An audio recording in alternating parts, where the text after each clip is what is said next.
প্রিয় দর্শক, ক্লাস 8 এর একটি প্যাসেজ দিয়ে আজকে ক্লাসটি শুরু করব। ইউনিট 10 লেসন 4 এর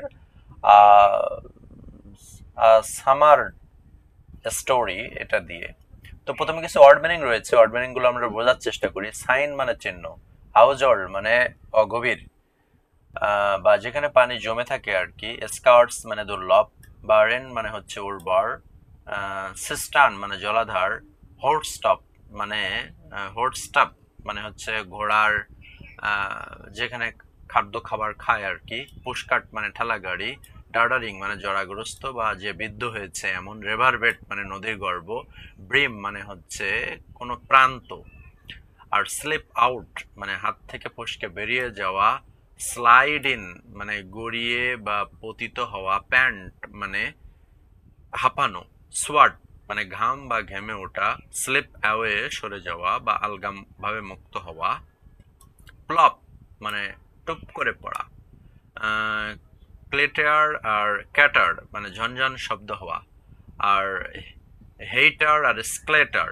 মানে তাড়াহুড়ো করা, ব্যস্ত সমস্ত হওয়া, হে স্টাক মানে খড়ের গাদা, আর ক্লিপ মানে হচ্ছে ছাটা। তো ভিউয়ার, আমরা এখন মূল প্যাসেজে চলে যাব। প্যাসেজটি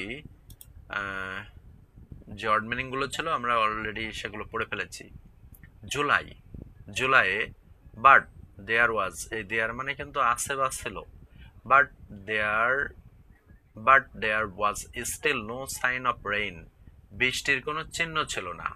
ক্লাউড ক্রস, মেঘগুলো ক্রস করছে, অর্থাৎ একদিক দিয়ে আর একদিকে চলে যাচ্ছে, দ্য স্কাই আকাশে। বাট কিন্তু দে অনলি মেড, এই মেঘগুলো, এই দে মানে কিন্তু মেড, মেঘগুলো কি করছে, দ্য হিট ওয়াটার আরো তাপকে বাড়িয়ে দিচ্ছে। আই ওয়াজ ট্রাস্টি, আমি খুব তৃষ্ণার্ত। বাট কিন্তু এখানে বাট দেখছি সবচেয়ে বেশি, মানে বাটের ব্যবহার বেশি রয়েছে। যাই হোক, আমরা পড়ি। বাট কিন্তু what could a crow like me do on a day like this, কিন্তু একটি কাক, হ্যাঁ, লাইক মি সেও কি আমার মতো করছে, do on a day like this এইরকম, এই আমি যেরকম তৃষ্ণার্ত, আমি যেরকম গরম ফিল করছি এরকম করছে। দেয়ার ওয়াজ নো ওয়াটার এনিওয়ার, এখানে কোনো পানি নেই। দ্য ওয়েলস ওয়ার ড্রাই, এখানে যে কুয়োগুলো রয়েছে, অর্থাৎ পানি ধারণ করার জন্য কুয়ো থাকে, সেই কুয়ো যেগুলো রয়েছে সেগুলোর আরো ড্রাই হয়ে গেছে। And there were no water holes, এবং যেখানে কোনো পানি থাকার কোনো ব্যবস্থা নেই, পানির গর্ভ কোনো কিছুই নেই।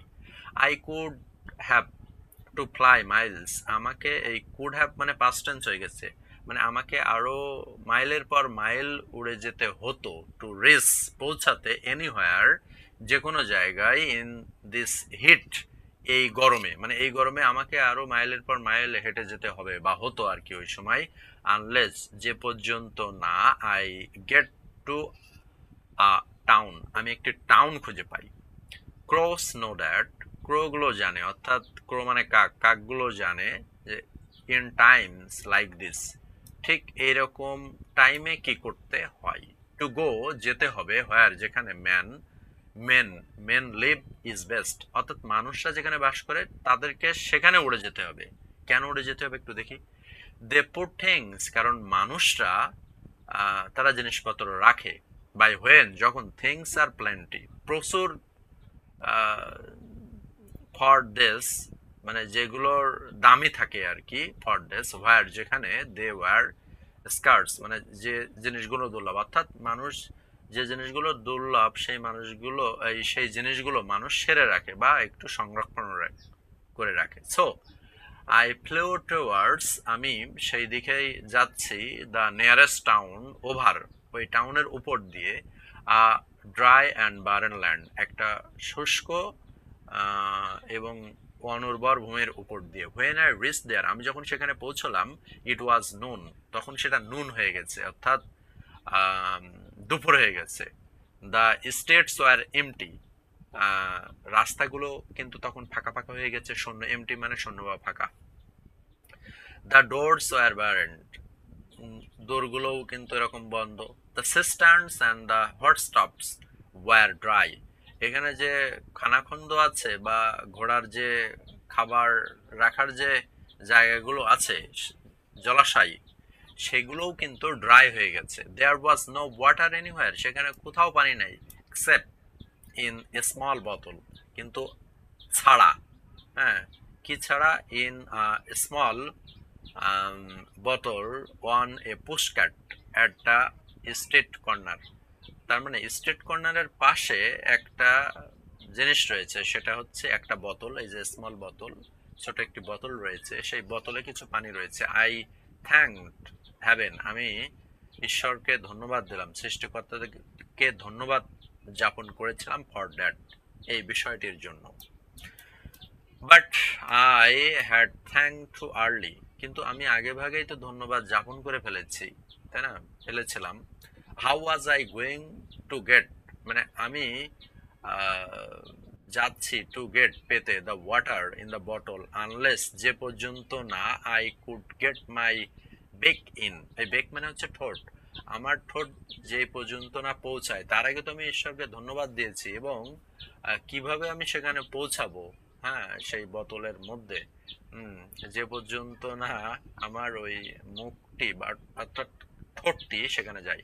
মাই বেক ওয়াজ টু ফ্যাট, আমার ঠোঁটটি ছিল বেশ মোটা তাজা বা একটু বড় আর কি। এখানে ফ্যাট মানে ঠোঁট কি কখনো ফ্যাট হয়, মোটা হয়, এরকম না, মানে একটু বড় আর কি, এরকম বুঝিয়েছে। দ্য নেক অফ দ্য বোতল, কিন্তু বোতলের যে নেক মানে যে গলা ছিল, টু ন্যারো, খুব ছোট ছিল। সো অ্যাজ ইউজুয়াল, সাধারণত, অ্যাজ ইউজুয়াল মানে সাধারণত, আই ওয়েন্ট টু গ্র্যান্ডপা, আমি আমার দাদার কাছে গিয়েছিলাম, পিতামহর কাছে গিয়েছিলাম, ফর অ্যাডভাইস, অ্যাডভাইসের জন্য। অ্যাডভাইস কিন্তু এখানে নাউন, আরেকটা অ্যাডভাইস রয়েছে সি, সেটা হচ্ছে ভার্ব। দ্য ডোডারিং ওল্ড ক্রো, মানে খুব জরাজীর্ণ বা বয়স বৃদ্ধ যে ক্রোটি, হি ওয়াজ, তিনি ছিলেন, but he had seen the world, অর্থাৎ he had seen the world মানে কি, তিনি পৃথিবীকে দেখেছেন না, বিষয়টি হচ্ছে তিনি পৃথিবীর সমস্ত রিয়েলিস্টিক ঘটনা তিনি জানেন, অর্থাৎ বাস্তবতা তিনি জানেন। অ্যান্ড ওপেন, এবং প্রায়, had useful things to say, এবং তিনি খুব ভালো কথাই বলতেন পৃথিবীতে, তিনি যেহেতু তিনি বৃদ্ধ, দৌড়ারিং, সেই ক্ষেত্রে তিনি অনেক কিছু জানতেন, সেই ক্ষেত্রে তিনি ভালো কিছু বলতেন। শিওর এনাফ, এবং যেটা নিশ্চিত, যতদূর সম্ভব তিনি বলতেন। হি হ্যাড আ ওয়ে, বলছে একটা পথ কিন্তু রয়েছে। Go and get and pebbles, কিছু পেবলস তোমাকে আনতে হবে, নুড়ি পাথর আনতে হবে, ফ্রম দ্য রিভার বেড, নদীর যে ধার আছে, কেনারা আছে, বা নদীর যে বেড রয়েছে পাশে, সেখান থেকে আনতে হবে। হি সেড, সে বলল, অ্যান্ড ড্রপ দেম ইন, এবং এই বোতলের মধ্যে সেই নুড়ি পাথরগুলো দিতে হবে।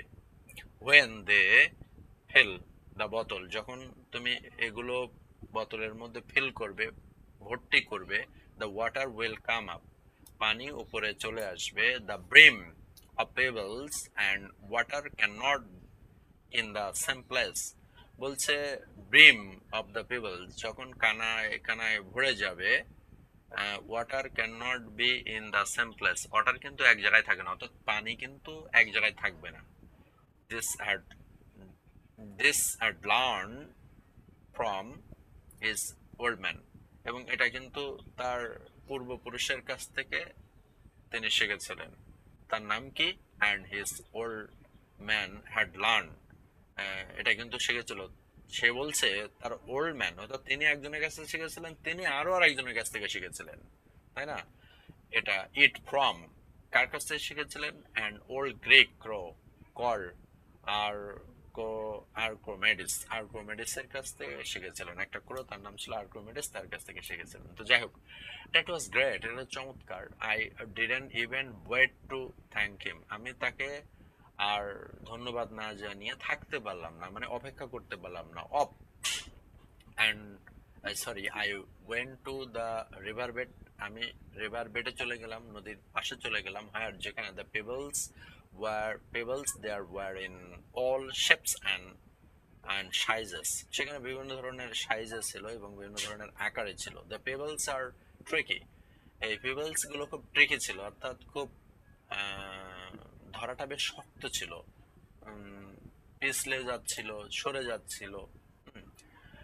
Things of cross to carry, এবং এটা বয়ে নিয়ে যাওয়া একটু কঠিন ছিল, শক্ত ছিল। They slip out and slide in, সেটা পড়ে যাচ্ছিল, এক জায়গা থেকে আরেক জায়গায় চলে যাচ্ছিল। সুতরাং আই হ্যাড টু ক্যারি, আমাকে বহন করতে হয়েছিল দেম কেয়ারফুলি, যেহেতু পড়ে যাচ্ছিল তাকে খুব সতর্কতার সহিত বহন করতে হচ্ছিল। দ্য পিস বাই পিস, একটা একটা করে, এখানে পিস বাই পিস মানে একটা একটা করে।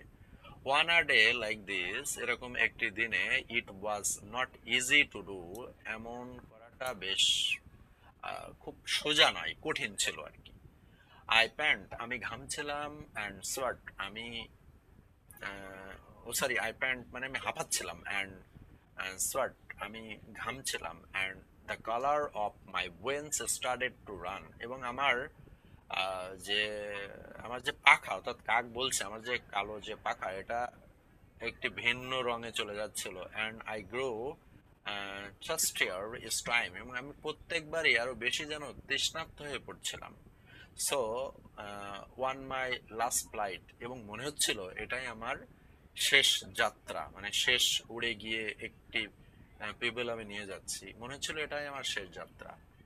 আই থট, আমি ভাবছিলাম, I would carry two together, আমি দুটো পাথর একসাথে নিয়ে যাব এমনটাই ভাবছিলাম। বাট কিন্তু that wasn't easy to do, কিন্তু এটা আসলে খুব ইজি ছিল না to either for one would always slipped away, এবং এটা কিন্তু হয়তো একটা নিতে গিয়ে আর একটা পড়ে যেতে পারে, এমনটা হতে পারে। Still I made an effort, আমি এরকম একটি প্রচেষ্টাও করেছিলাম, অ্যান্ড ক্যারিড, এবং আমি বহন করেছিলাম, টু সাম ডিস্টেন্স, এবং দুটো নিয়ে আমি বেশ কিছু দূর গিয়েও ছিলাম।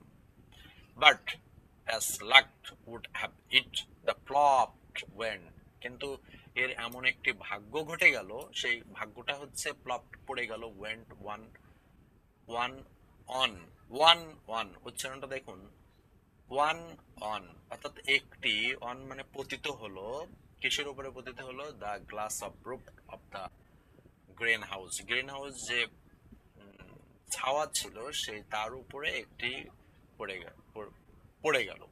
And clatter and clatter went the glass, এবং ঝটপট করে সেই গ্লাসের উপরে পড়ে গেল। Not a great loss of me, এবং এটা আমার কাছে তেমন একটা ক্ষতি হয়নি, আমি এটা মনে করছি। বাট দ্য উইথ স্যাডার কাম, কিন্তু যদি সত্যি সত্যি পড়ে যেত, দ্য থট দ্যাট, আমি যেটা ভাবছি, আই কুড ব্রেক মাই বোতল, আমি যদি আমার বোতলের মধ্যে একটি ঝটপট করে একটি পাথর পড়ে যেত, হ্যাঁ, তাহলে কুড ব্রেক মাই বোতল, আমি কিন্তু সে বোতলটা ভেঙে ফেলতাম। To with such a pebble, একটি পেবল দিয়ে, অ্যান্ড গ্র্যান্ডপাস যে ট্রিক মে নট ওয়ার্ক, আমার পিতামহ যে আমার উপদেশটি দিয়েছিল যে পেবল গুলো ফেলতে হবে, পানি উপরে উঠে আসবে, তারপরে পানিগুলো পান করতে হবে, এটি কিন্তু আমার সেই কাজ দিবে না। দ্যাট মেড মি ম্যাড, এটা আমাকে তো পাগলের মতো করেছে। আই ফ্লু হেল্টার অ্যান্ড স্কেল্টার, আমি কিন্তু উড়ে গেলাম তাড়াহুড়ো করে, সেখানে কিন্তু আমি উড়ে উড়ে গেলাম, আনটিল, যে পর্যন্ত না, suddenly I notice the poster, আমি একটি পোস্টার দেখেছিলাম, over the bus stop, bus স্টপের উপরে। টু থিঙ্ক, আমি ভাবলাম, that it had been there all the time and I, তার মানে আমি সেখানে ভাবছিলাম যে আমি এই যে টাইমটা কিভাবে আমি এটা কিভাবে পাস করব, এটা নিয়ে আমি ভাবছিলাম, লাইক আ ফুল, এবং আমি তো নিজেকে বোকা মতো হয়ে গেছিলাম। Had never left my head to sit, এবং আমার আহ, শুধু এটা, মানে আমার মাথা শুধু নত করেছে এটা দেখার জন্য। এই মানে সে যখন পোস্টার দেখেছিল বাস স্টপের উপরে, এবং তখন সে একটা জিনিস ভাবছিল যে সে একটা মুহূর্ত অতিবাহিত করছিল, এবং সে বোকার মতো হয়ে গেছিল, এবং বোকার মতো হয়ে সে তার মাথা একটা জিনিস মানে দেখতে ছাড়েনি আর কি, মানে মাথাটি দেখে ফেলেছিল,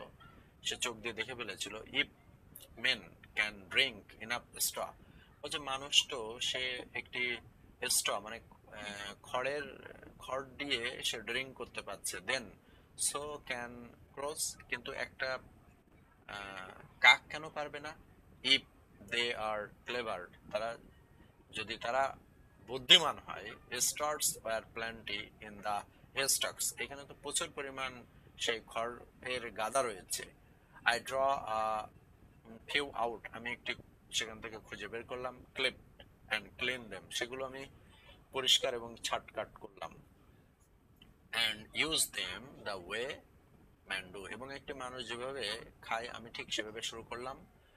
আই ডোন্ট ব্লেম গ্র্যান্ডপা, আমি আমার গ্র্যান্ডপাকে কখনো, অর্থাৎ পিতামহকে কখনো আমি দোষারোপ করছি না। ব্লেম মানে দোষারোপ করা। তো যদিও he was nice in his own way, যদিও তার নিজের ক্ষেত্রে এটি ব্যবহার করেছিলেন এবং যেটি খুব ভালো ছিল, বাট ইস এস, কিন্তু প্রত্যেক সময়ে, অর্থাৎ ওনার বয়সের এটা হয়তো ভালো ব্যবহার করা হয়েছিল, কিন্তু আমাদের এই যুগে, ওনার যুগের চেয়ে আমাদের যুগে এটি হয়তো তেমন ফল দিবে না। But is S has its own bag of tricks, কিন্তু তার নিজস্ব একটা যুগ আছে, সেই যুগে তার নিজের যে বয়স বা সময়, যে কন্ডিশন, সেটার উপরেই কিন্তু সেই কাজ করে। অর্থাৎ প্রেক্ষাপট, সময় এবং যেটাকে আমরা বলি সিচুয়েশন অনুসারে আমাদের কাজ করা উচিত। আমাদের এখানে ওয়ার্ড মিনিং মিস হয়ে গিয়েছিল। এই ক্লাটার অ্যান্ড ক্লেটার অ্যান্ড ক্লাটার মানে ঝনঝন শব্দ। আমরা এই লাইনটা একটু দেখার চেষ্টা করি। লাইনটা হলো এই যে এখানে ঝনঝন করে একটি গ্লাসের উপরে পড়েছিল। তো ভিউয়ার, আমরা এখানে শেষ করছি।